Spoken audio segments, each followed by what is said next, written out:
Hey guys, today is part 2 of our gun show, virtual gun show. Yesterday I showed you some miscellaneous guns and then some Namboos, and I promised you today I was going to show you a table that had a lot of Lugers on it. I'm going to do that.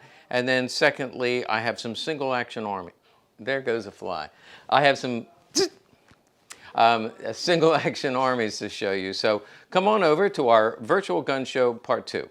Okay, so here we are at this table, and we're gonna learn some things about Lugers, and especially what you can do at a gun show to figure out which one you want to buy. First of all, anything with a wood bottom is going to be the early DWMs, and so we'll take a look at that. Second row are all Mausers, and you see that they have the aluminum bottoms. Now, this is not a universal truth. There are some exceptions, but generally DWM Mausers. And we're going to start with this one first. You see the dish toggle and American Eagle. Dish toggle means 1900 or 1902. Beautiful finish on this. The front strap is nice. This may be a replacement just because the wood is a little bit different, but although it looks like somebody maybe oiled up the grips a little bit. You see the straw small parts. This would come in 30 caliber, by the way, very popular. Now, they don't have a lot of serial numbers anywhere on them because they were made for commercial sales for beauty, not for the military where they kept track of every part. But they are numbered under here and under the side, on the bottom of the side plate and the bottom of the takedown lever. And then they're also numbered here. And of course, they would be Germany marked. And that's because this was made for export to the United States. This is original finish, and it's 3650. I don't need to read that. You can read it. Next one is also dish toggle, so it's a 1900, but it has a blank top, DWM. Grips are a little bit nicer. However, oh, by the way, see that wide? That's a wide trigger guard.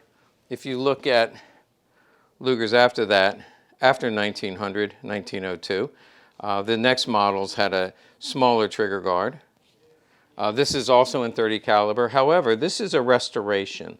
Now, when you're at a show, what I'm looking for is see how the straw looks almost perfect. I also need to see some signs of corrosion. Just dulled down. There's not much difference between this and this. The Germany will have some halos on it. But the finish on this, it's hard to tell, but in my opinion, this is a professional restoration and so well done that it's almost impossible to tell for sure. And a gun show, unless you have a bright light, you see how beautiful that straw is? Unless you have a bright light, it's really hard to tell. People say, well, how do you know for sure? You know, I wouldn't stake my life on it. You see the corrosion up in here? That corrosion, as unsightly as it is, actually tells me that this is corrosion over the finish. This one has perfect straw, no corrosion, a restoration. But many people, I say restoration, it's quite a bit cheaper. Actually, in good condition, this is a $4,500 gun. But a lot of our viewers say, do you ever come across some inexpensive Lugers? Unfortunately, yes, but you have to watch out for restorations. Now, the person behind the table swears that this is all original. There's no need to insult them. There's no need for me to say, you don't know what you're talking about, insult them. I just say, thank you very much, and I pass, or I don't pass. But I've just learned etiquette at a gun show. Unless he says, what do you think of the finish? Then I'll say, well, can I be honest? Because nobody wants to hear, like, how do you like my baby? Well, your baby's ugly. Nobody wants to hear that. So my etiquette is just say, yeah, it's an interesting gun. I don't offer, unless they ask me directly. One other thing I wanted to point out, the top piece, that extractor, should be straw part, and here it's not. So that's, and I may not know that off the top of my head at a gun show, but because I have the advantage of being able to compare, if they say, how can you tell? I'd say, you know what, I could never be 100% sure, but my gut tells me this is a restoration and it's priced accordingly. Now, I will tell you one of the reasons I picked some of these guns out is because we're going to see a lot of that. This person, the collector here made some mistakes. I think they were an honest collector, and in real life, this is not a gun show, obviously. These are guns that we picked up. The man passed away. His widow said, my husband only had beautiful guns. I have no interest in insulting his collecting. But we're going to see some guns that have issues. I believe he didn't know. And I think that once people find a mark, so to speak, meaning here's a guy who doesn't know the difference, then they will pump more guns into him until he reads a book or talks to somebody who informs him.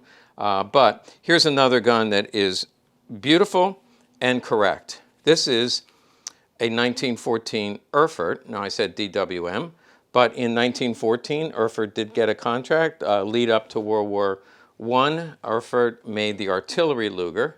Notice the rear sight is adjustable, and we have several other artilleries here. This one is particularly nice, and I would question the finish until I see these halos, and then I say, oh my gosh, this is original finish. And then even down here, you see the wear mark right there. That's holster rub. And it does have a matching magazine. This is a very rare gun. The 1914 Erfurt, that's the first year they made them. 1914 Erfurt is extremely desirable. And in this condition, it's almost unheard of. So this gentleman did collect beautiful guns. But there were times where he was taken. Now that's a stiff price, but we've sold 2 of them in the past, and they quickly sold at that price. Keep moving along. We have a 1915 DWM. See halos right here. That makes me feel good. I see halos right here. That makes me feel even better. Beautiful finish, but I can see, you may not be able to see it, but I see corrosion through here, which is what I would expect to see. And so it is World War I, all original. And the magazine, you won't be able to see it very well because it's very worn, but under magnification, it is a matching magazine. So I have 1915 Luger with matching magazine. There's a price. Beautiful gun, well over 100 years old. Now this one has honest wear. He had very few Lugers with honest wear, but we see here honest wear, halos, almost no finish. But this is a 1917 DWM artillery. These are very popular to shoot, and so people do look for these at a lesser condition, and they love them at that price. A 1917, over 100 years old. It's got honest wear. It's all original. I'm not sure about the magazine. I see 32. No, non-matching magazine, but a correct magazine. Here's the next one, and right away I'm seeing refinish. I see a lot of shine on it. So we have a 1918.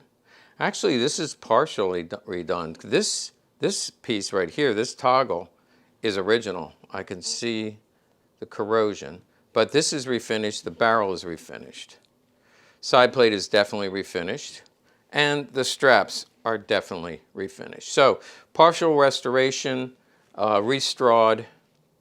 It does have a police sear safety added. So it was used in the military in World War I.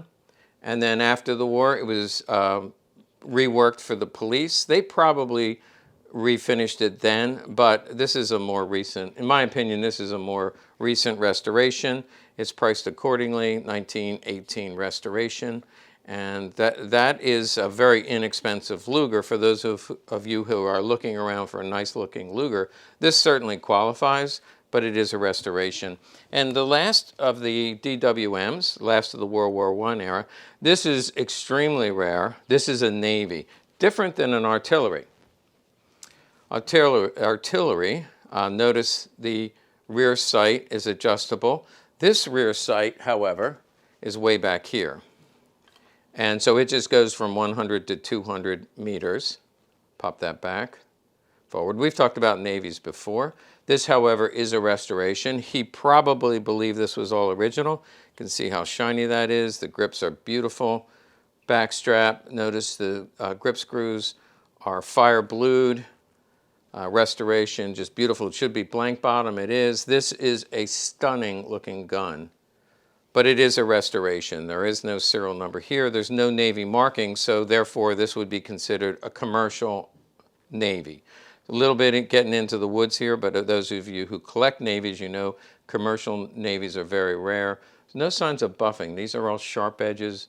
This is a beautiful restoration, professionally done, and there's a big difference between just a reblue and a professional restoration.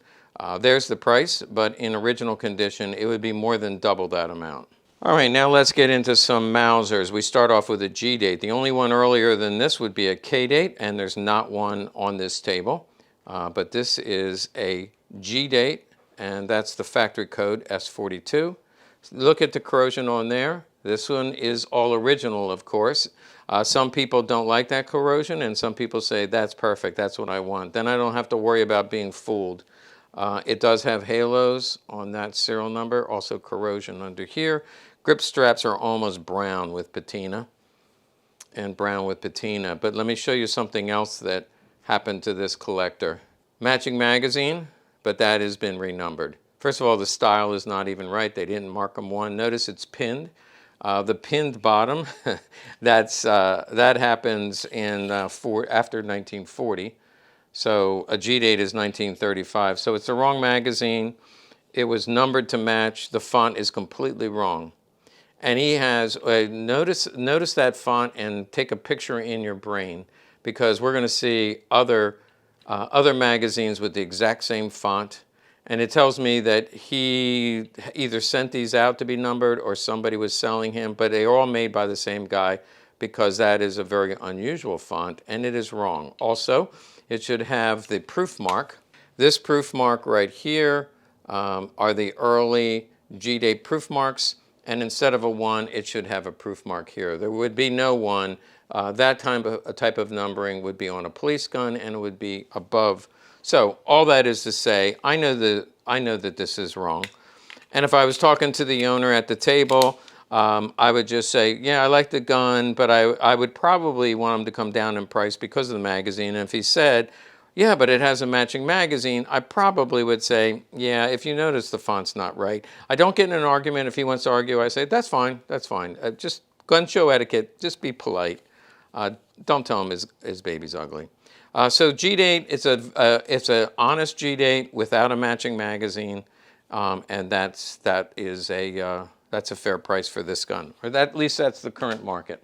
Right away, I see another G-date, but without looking at the tag, I can see this is refinished. Maybe partially I see brown patina here. This looks refinished. The straw's redone for sure. Grip straps actually show some dulling. Look at the font. That's what I'm talking about. At least this time, he got the stamp right, but that font is wrong.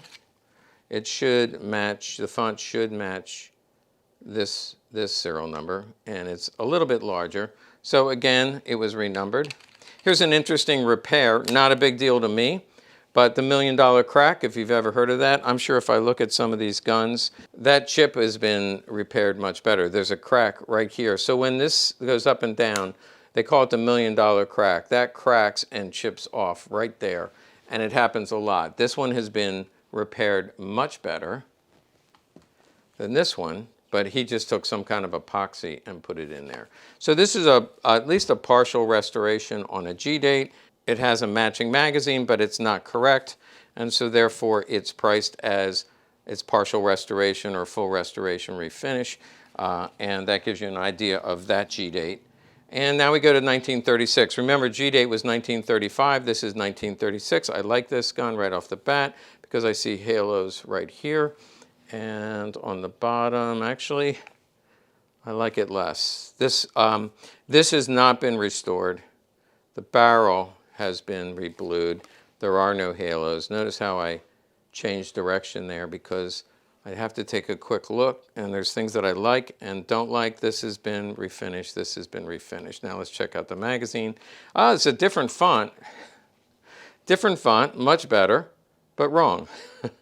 It's still not right. That's not stamped in. It looks like it's engraved. It doesn't have the proof mark. It should have, I think, a droop wing 63. Should be right there, and it's not there. It looks like the suffix is a K and suffix is a K. Yeah, it's either H or K, but the suffix is right. Anyway, this has been renumbered. So here we have at least a partial restoration with a matching mag that is not correct. And that gives you a price because it's a nice looking 1936. Another 1936. I'm not seeing halos on the barrel. You know, I get my hopes up. These are really well done. You know, I'm going through them flippantly, but you can look at a lot of really badly restored guns. These guns are really good, and there's a lot of people. If you put it on Gunbroker or something, you would sell this. If you know, it's just most people can't tell, especially when you have fuzzy pictures or poor lighting. But at a gun show with a bright light, this is really well done, but it is a restored gun. That's been reblued, and that's been reblued. There's almost no wear on the gun. The straw actually looks pretty good. It's got some wear. Notice the corrosion on the straw there. So that's easily would fool people. And let's check out the magazine. Magazine, well, it's not matching in this font. Looks correct. That is correct font for the magazine, but it's the wrong number. So it's non-matching magazine. It's restoration, and there's the price. Again, beautiful 1936. But it has been restored. Okay, on to the next one. We did G-Date 36, and now we got 37. This is great. I love this collector. Now, there's halos right here. Okay, I'm getting excited. This looks all original. Barrel looks good. Straw looks good, and there's definitely halos right here. This is all original finish. Beautiful grip strap, but I do see some corrosion in there. See that little mark there? Got to find that. Remember that? That's where it rubs on the holster. Back strap is beautiful. You see where it wears here in the holster. See that little wear right there. And let's check. Yeah, I love this straw. Beautiful. Fire blue here. I can't really see fire blue on the screw, but you probably wouldn't. Magazine is matching, and that is the correct font. The letter suffix looks like R. It does have the Eagle 63. Eagle 63 is correct. R suffix, and there's the R suffix. So finally, we found a winner. This is a military. I didn't mention it, but every one of those were military Lugers. They all have military proofs. Beautiful straw. This is a winner. Really hard to find. A 37 with straw. Remember, later in 1937, they went to the blued small parts. So this is the early variation with one match mag, and that's a very fair price for this gun. This would be highly desirable and certainly worthy of my collection. It would look good in my safe. Next, I have 39. I think we skipped a year, but this is a Mauser banner, so it's not military, has the police sear safety, so that tells me it's going to be police marked, and sure enough, it is Eagle F. Now that is a rarer variation. Eagle L is the most common. Eagle F is pretty rare, so is Eagle K. You see it does have blued small parts, no longer doing straw. No longer doing straw. This is all original finish. There would be no more halos now because they're using a different bluing process. So a police Mauser banner, 1939 Eagle F, pretty rare gun. I don't think it has a matching magazine, and it is a correct magazine, but a few numbers off. Notice the Y suffix. I think this will also, this is a W suffix. So it is in the police range. This is in the police range. So it is a correct magazine from that period, but it is not matching.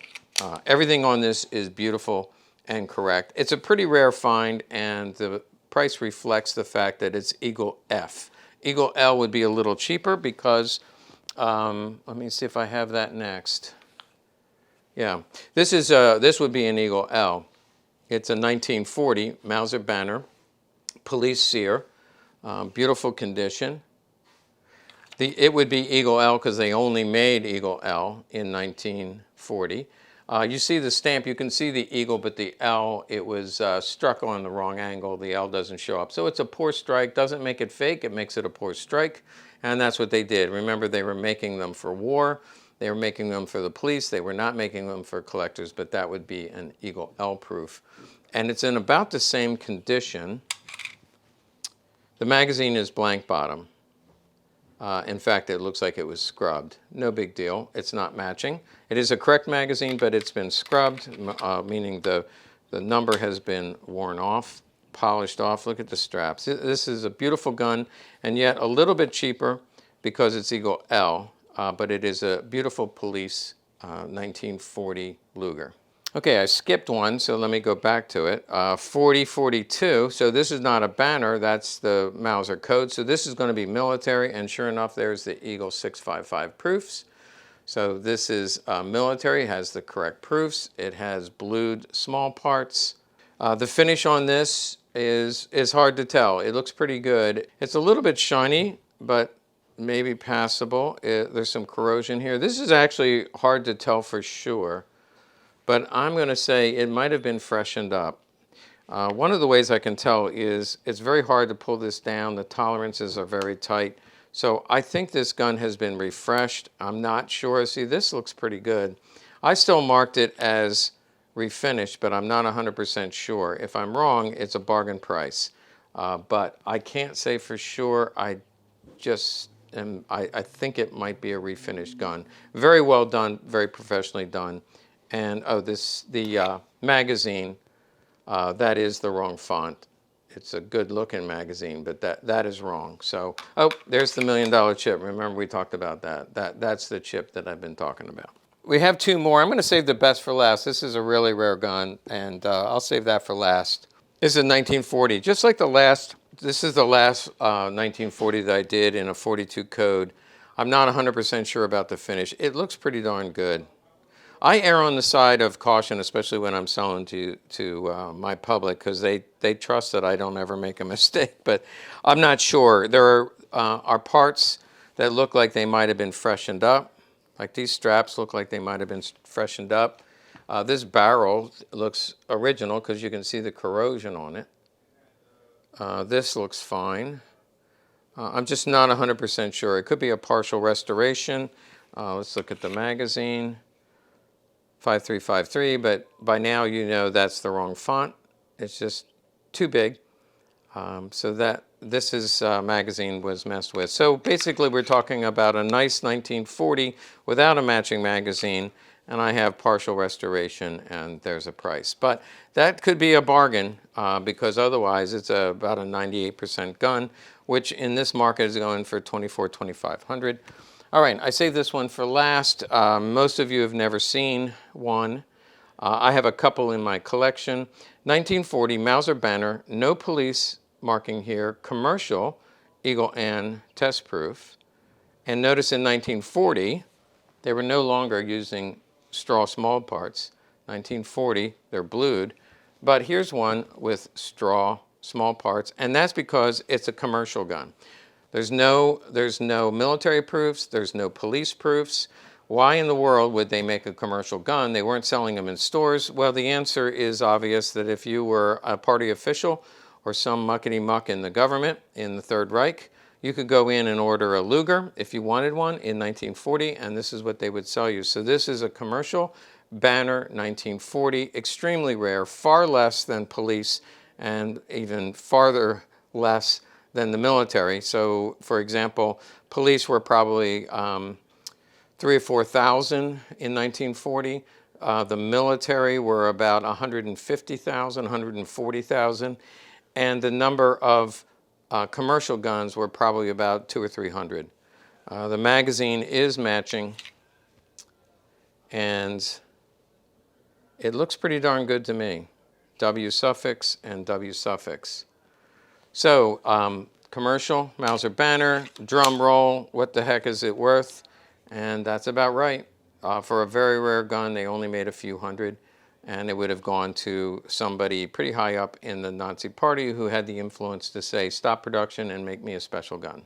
Okay, guys, we're honing in on the last table for this particular virtual gun show. I'm sure if you guys like the format, we'll do it again. These are obviously single action armies. Now, they're all second and third generation. I don't collect these. I know almost nothing, but the same man who had all those Lugers, and also there's a collection of P-38s. He also collected single action armies. So what you see here is about a third of the guns that he had.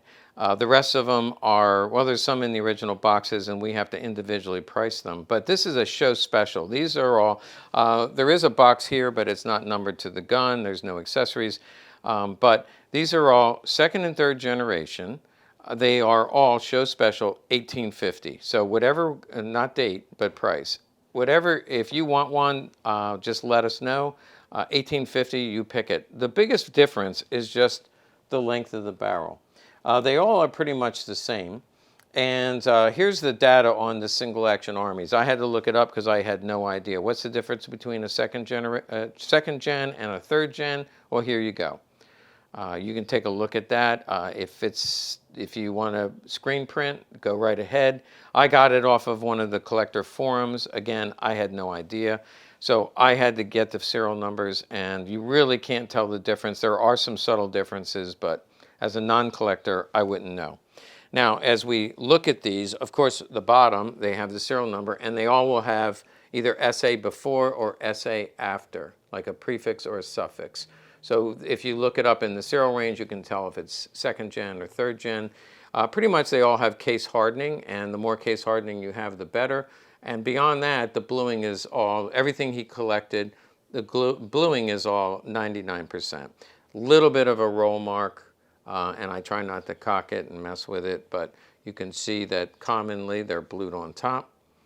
And they all function. They are working guns, therefore they do require an FFL. They were made between the 50s to the 80s, so they're made in a modern era, and they do fire. I do see Hickok on his channel. He fires these. He seems to really like them, and they do bring a fair amount of money. We have put them on Gunbroker and gotten up to $3,000 on some of these, but this one is exact same thing. Same condition. This is 45 caliber, and this is 38 special, so that's different. 38 special, 45 caliber. I'll go through these really quickly if you want to specify. There's an SA before, so there's the serial number if you contact us. Shorter barrel, 45 caliber. Here's a longer barrel in 45 caliber. Almost no roll mark there. See the case hardening. Beautiful gun. There's the serial number, SA before. Here's two more long barrels. The top one is 38 special. The bottom one is 44 special. Look at the bottom one. The case hardening on that is absolutely beautiful. There's the serial number if you want to ask about it. And this one, SA after. Almost no roll mark. If you want to see the other side, it looks exactly the same. Look at the fire, I mean, not the fire blue, I'm used to Lugers. The case hardening on that is just beautiful. Here's one that was furthest away. You can see the case hardening seriously fading here. And there's the serial number, SA at the end. Grips are even a little bit faded. This might have been sitting out in the sun, but it's a 45 caliber. The sun will do that. It fades the plastic and fades the case hardening. A little better on the other side, so it was laying in near a window, face down. That would be my guess. Here's what the box looks like. It does have information here. It's 45 caliber, probably 5.5 inch barrel. There is a gun inside, and there's the serial number. The case hardening is beautiful on this one. Yeah, I like that one a lot, and it is 45. And according to the box, it's a 5.5 inch barrel. So this one did come in this box, but I did not see it numbered to the gun.